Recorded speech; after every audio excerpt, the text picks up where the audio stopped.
তো গাইস আজকের প্ল্যান আমাদের খেজুরের রস চুরি করে খাওয়া, ঠিক আছে। অনেকদিন ধরে রস খাই নাই, তাই খেজুরের রস চুরি করে খাবো সবাই মিলে।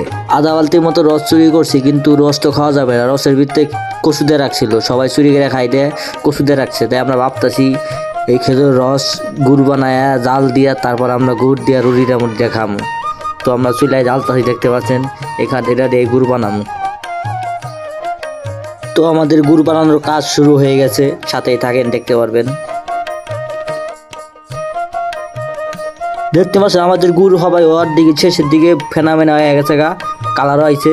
তো সব শেষে আমাদের গুড় হয়ে গেছে, দেখতে পাচ্ছেন। এখন নাড়া হচ্ছে, যত নাড়বো তত গুড়টা ঘন হবে। তো আমাদের গুড় বানানো কমপ্লিট। তো সবাই মিলে এখন খাইতেছি, দেখতে পাচ্ছেন রুটিটা সবাই মিলে খাইতেছি। বিশ্বাস করবেন না গাইস, অনেক মজা হয়েছে। তো আপনারা যারা খাইছেন তারাই বুঝতে পারবেন।